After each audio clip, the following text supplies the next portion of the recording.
Time to slice the cunts in half. Honestly, I'm gagged. I've made it here, haha. Hello everyone, my name is Mithra.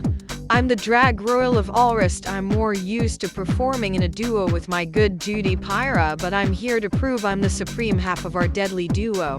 Mithra walks around the workroom amazed and realizes she's the first queen in the room. She then flipped her hair and said this will be what it feels like once she wins, and then takes a seat and shouts for production to bring on more competitions. Watch out girls, she's poison. Hi bitch, it's me Salazzle, and yes, the icon from Alola Salazzle. You can't call yourself an icon unless there's some bitches running around trying to copy my style. My drag is very dark but seductive. I'm what you would call a wet nightmare. Salazzle walks over and hugs Mithra before saying the first two in the last two out, and Mithra laughs. Mithra says she's heard of Salazzle before and her shows back in Alola, and Salazzle says she has also seen Mithra and Pyra before and is excited to see what Mithra can do by herself. Mithra is in a duo, and I know they're both fierce, but I don't see Pyra anywhere, so hopefully Mithra can be just as fierce. Unless Pyra walks in later, but I doubt that will happen, right? I'm here to slay the competition. Well, hello everyone. My name is Sylvester the Cat, and while I'm probably one of the most iconic Looney Tunes queens, is what I would say if that is true, haha, but I'm definitely a drag legend. I've been keeping that reputation alive. My next stop is the crown. Sylvester walks to the other queens and introduces himself to the two. He then asks how long they've been doing drag. Mithra says for about 5 years, and Salazzle says 8 years. Mithra then turns the question back to Sylvester, and he says that might reveal too much about his age, getting a laugh from Mithra and Salazzle. Oh my god, it's Party City, just where I belong. And did that bitch just call us clowns? Looking like that? No, ma'am. He is the most iconic fashion clown of the Mushroom Kingdom. I'm here to prove that the Mushroom Kingdom can actually produce winners and claim the crown for the Koopa Dynasty. If Princess Kia won, and Kia too, Flopario and Luigi's in jail, so he can't even compete, can't win them, I'll do it for them. Lemmy skips over to the other queens and introduces himself to all of them. Sylvester asks what type of drag does Lemmy do. Lemmy says is a fashion clown. Salazzle says she can see the fashion part, and Sylvester says he can see the clown part. Lemmy looks Sylvester up and down and says if he's a fashion clown, Sylvester must be a regular circus, getting a stifled laugh from Mithra. Holy shit. Lemmy just walked into the room and gagged Sylvester. I'm not gagging for the look, particularly the clown aesthetics cute, but not for me. However, he might be competition if he can read like that. If I'm such a bitch, call me the devil who wears Prada. Well, hello viewers, it's me Mimi. I've stomped many runways, I've done modeling gigs, I'm practically a full-time model. I already have the bone structure for it. And I've made runway packages. I'm definitely the fashion queen of this season, but I'm certainly not a mannequin queen. Watch the show and you'll see. Mimi walks in and happily greets the queens and compliments all of their looks, but then side-eyes both Lemmy and Salazzle. Mithra compliments Mimi on her outfit and she says she made it herself. She then asks if anyone else is a designer. Sylvester says he dabbles in the occasional gown or dress made with Tweety. Lemmy says that he isn't a full-time designer, but he likes making outfits. Salazzle says she isn't a designer, and Mithra says she lets Pyra make her outfits. I'm surprised the people here know how to sew these outfits are giving me Lalaurie bad couture. So far I have no competition for design and or runways, haha. Who is ready to rock and fucking roll? My name is Xinyan. I'm the punk rocker of Liu. I'm probably most known for breaking boundaries with my drag. I know I can definitely come off a bit extra to some queens, but I'm just passionate about my drag. Now I'm here to prove I can slay Drag Race. Xinyan walks to the other queens and introduces herself to all of them. Salazzle then says she's very happy to see another alternative queen on the season. Xinyan then gives Salazzle a hug and says they are gonna gag everyone. Sylvester then says he isn't gagging in a good way, getting a laugh from Xinyan. Oh, we are starting. Where's my script? Holy shit. That's Alice Angel, oh my god. Well, hello.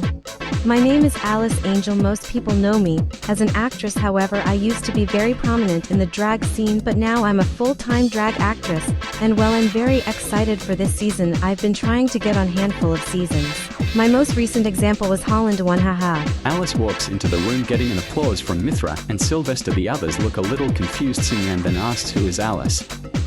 Mithra then excitedly says that Alice is an actress. Sylvester then says his gagged Alice is here. Alice then says that really anyone can do drag race, so he shouldn't be gagged. Mimi asks how long Alice has done drag, and Alice replies with 12 years, but she took a year-long break to pursue acting. Well, I'm not really a movie type of gal, and I have no clue who the hell Alice is. She seems very fierce, so I'm excited to see what she can bring this season. Drinks on me, anyone? Oh my god, my tuck has popped. Jesus, who is this handsome man? Hello. My name is Sparkling Cookie, and I'm the host queen of Earthbred Dudes. For how many gigs I host, haha. I'm definitely most known for having my own bar for all of my hometown queens to perform, and I even have a cute little drag house there. Sparkling Cookie walks to the others and introduces himself to all of them. Once he gets to Lemmy, Lemmy bats his eyelashes and says he didn't expect such trade to be on the season. Getting a laugh from Sparkling Cookie, Sinyan then says don't mind the gay boy and welcome Sparkling Cookie. Lemmy then says he can get Sparkling Cookie a cute gig at the Cooper Castle. Sinyan then playfully yells at Lemmy to shush about his fantasies. Getting a laugh from Lemmy. Who is this Australian bartender tease? I need his number, please, pretty please. Sparkling Cookie, I heard the House of Koopa's bartender drowned in lava. Please come over, please. The Love Goddess has entered the competition. Hello everybody, my name is Venus, and I am the drag goddess on wheels you knew you needed. If you're wondering, yes, I'm wearing roller skates. It's basically in every single one of my looks. I think that's the type of uniqueness that is needed to be the next drag superstar of Holland. Venus wheels over to the rest of the queens and introduces herself to all of them. Alice asks if she always wears roller skates with her looks, and Venus replies with yes, and it's how she originally got noticed in drag. Mimi says how fierce it is for her to be in roller skates. Oh wow, a queen wearing roller skates? Sounds fierce at first, but once she wheels herself across that runway for the third time, the judges will be bored.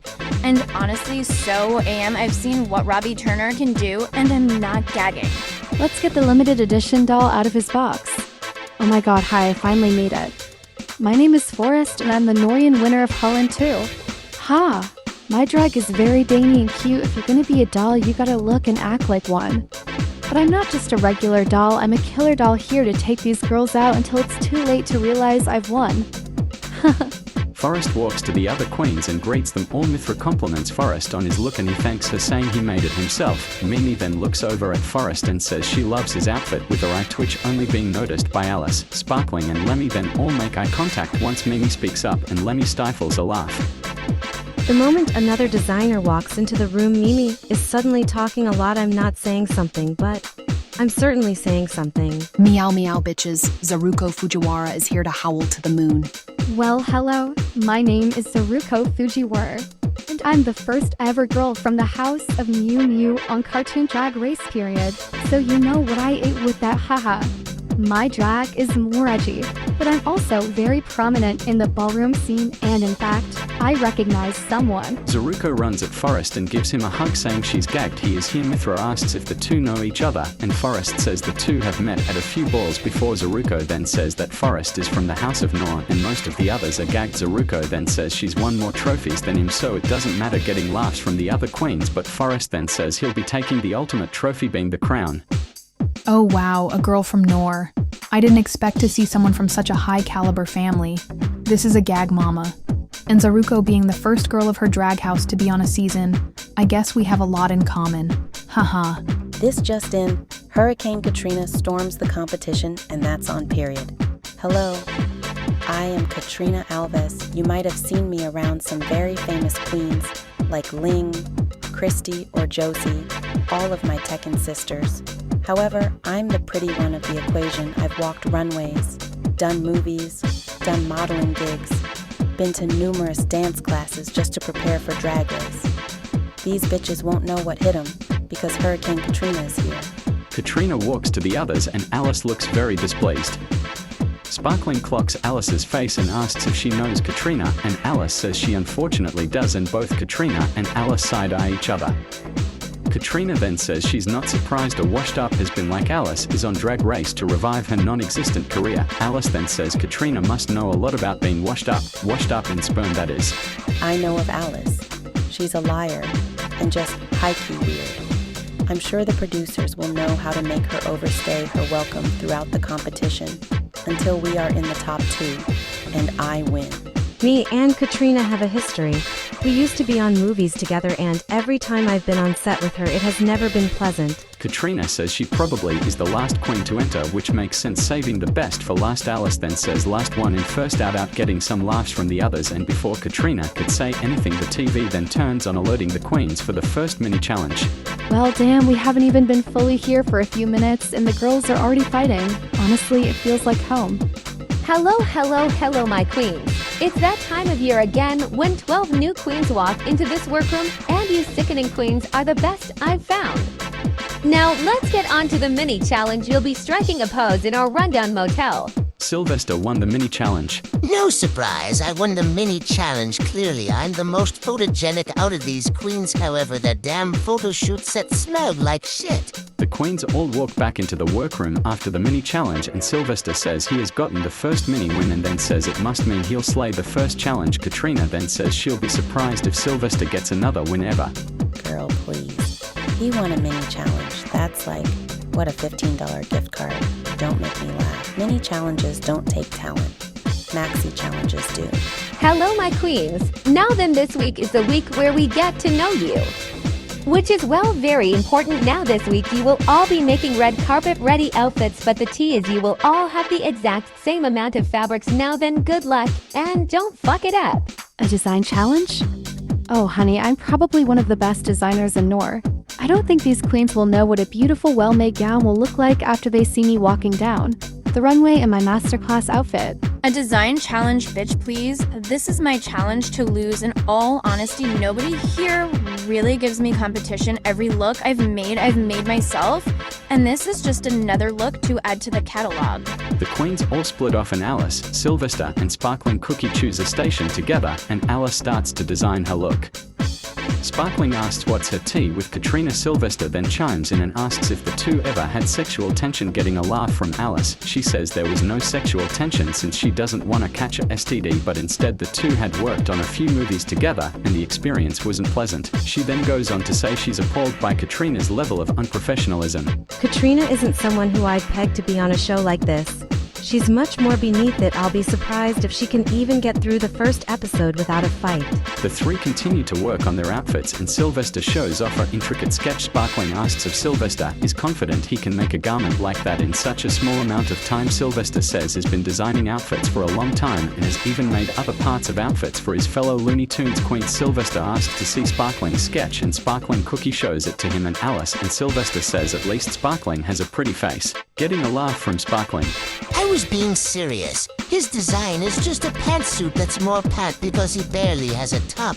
In a train, I like Sparkling a lot. Surprisingly, he's also good at candy, but I feel he might try and rely on it. I know my design is a bit basic to look at, but I'd rather have a sleek and simple look than an outfit that takes a STEM degree to make. Forrest is whizzing through his sewing machine, and Zaruko is right next to him working on her outfit. She then starts having trouble and groans, seeming annoyed, and she continues to try and work through it. Forrest looks over and asks if Zaruko needs help, and Zaruko says yes, saying that she's getting her ass kicked by the sewing machine. Forrest stitches up a ripped part of Zaruko outfit. Forrest then asks if she knows how to sew. Zaruko then says no, and that more of her sister Minto's job. Forrest finishes helping Zaruko and goes back to his design, saying he knows what it's like being the de facto designer of the family, getting a laugh from Zaruko. I love Forrest. He's a gem. We've met a few times and always had a cute kiki.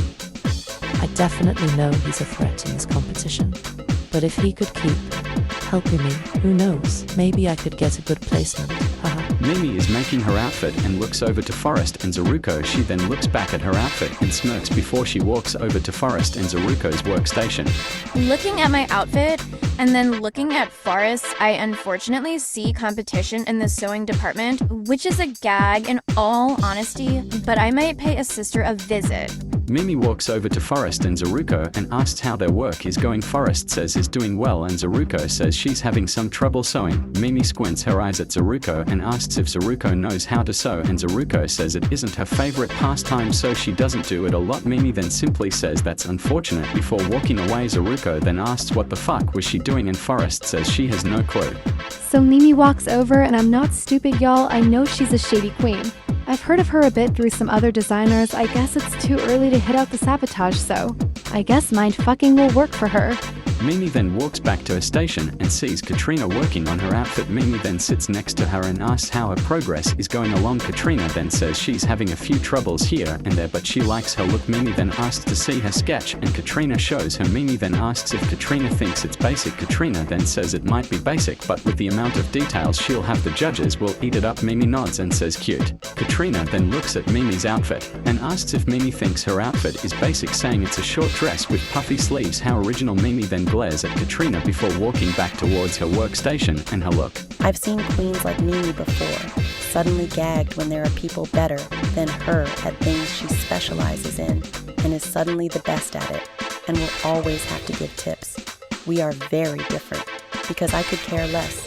Also, how the hell are you going to try and read me when you're basic as hell too? Sinyan and Salazzle are working together to make their outfits, both sharing their materials. Sinyan asks if Salazzle thinks anyone is competition, and Salazzle says she doesn't. Most of the queens her as competition other than Sinyan. Sinyan laughs and says she could say the same about Salazzle. She then says she's happy to see another alternative queen on the season. Salazzle agrees and says that they'll be opening doors for future Holland queens. I think me and Salazzle work very well together. Not only do we have a similar style, I think that is in a way helpful for this challenge, since we can share fabrics. Not to mention she barely uses it because something about body tea. Not sure.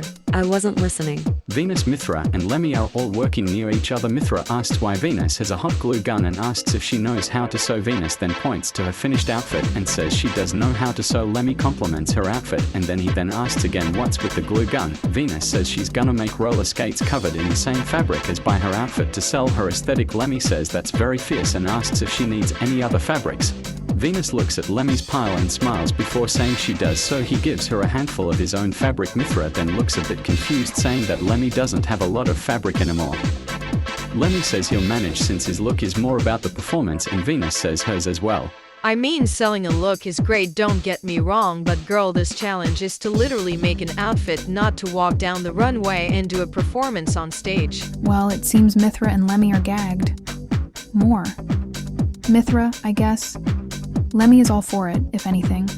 He gave me more fabric than needed. Do I feel bad? He doesn't have as many materials. Like, kind of. But hey, I can make even more materials.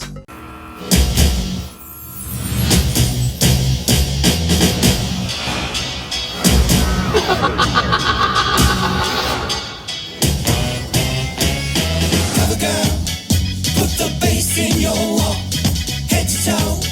Let your whole body talk. And what? Welcome to the main stage of Cartoon Drag Race Holland.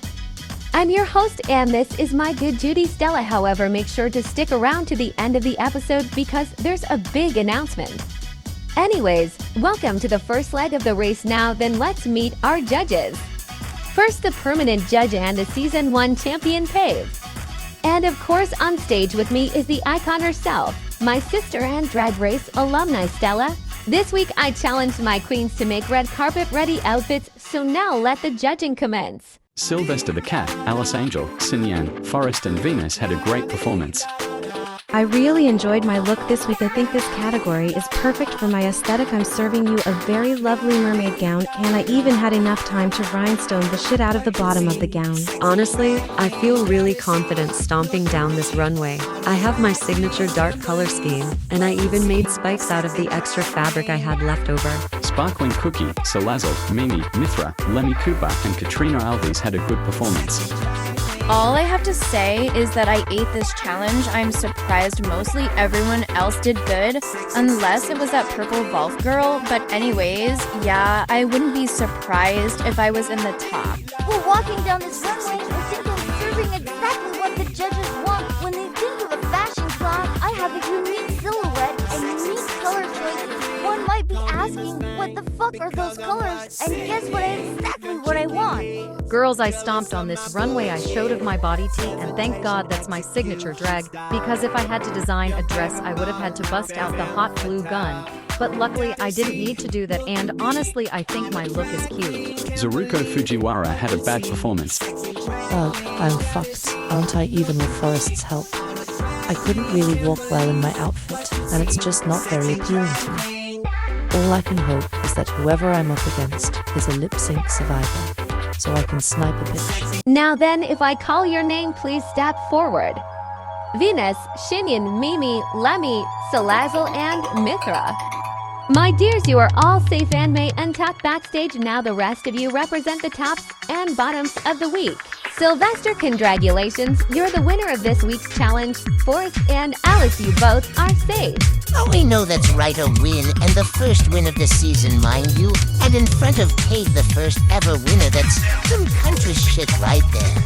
I'm not gonna be the bitter queen who says she should have won. I did good, but girl, Sylvester ate that, so you know what? I'll take a cute top placement.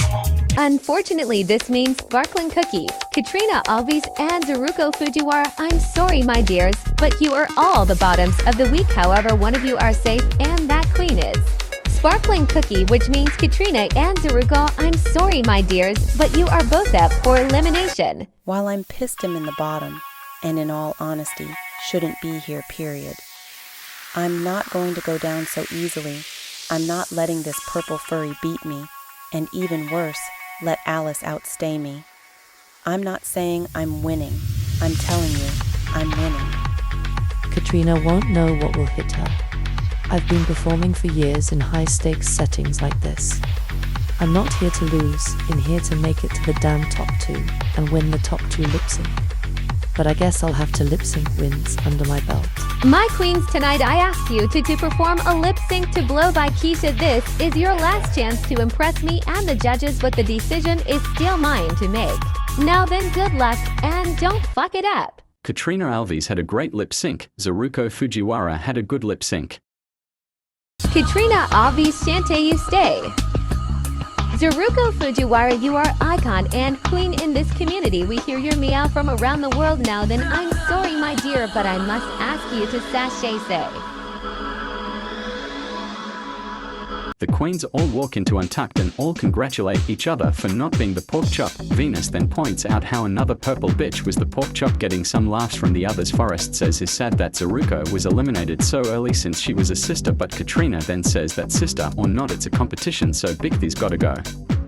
Lemmy agrees and then congratulates Katrina for winning the lip sync, followed by the other queens. Alice then turns the attention to Sylvester for winning the challenge. Katrina then says of course it's Alice, switching subjects whenever she is in the spotlight. Alice rolls her eyes and Sylvester says both he and Katrina are in need of congratulations. Sinyan then says they are starting to sound like Courtney, getting some laughs from the group. Mimi is off by herself, looking at herself in the mirror, looking annoyed. Sparkling asks what's wrong to Mimi, and Mimi announces to the group she thought she could have and probably should have been in the top. The queens who were in the top and bottom all look at Mimi. Forrest then asks who Mimi would have replaced. Mimi thinks for a bit with a worried look on her face, says she's not sure who, but either Forrest or Alice. Forrest nods and then turns to the other queens. Katrina says it's weird that a safe queen is upset about being safe when people were in the bottom and all lip-syncing. Mimi then says his fault is that Katrina rolls her eyes and then asks if any of the other safe queens thinks they should have been in the top, and all of them deny. Lemmy then says he thought the bottoms were perfect, getting a glare from Katrina. Untucked ends with production alerting the queens back to the hotel.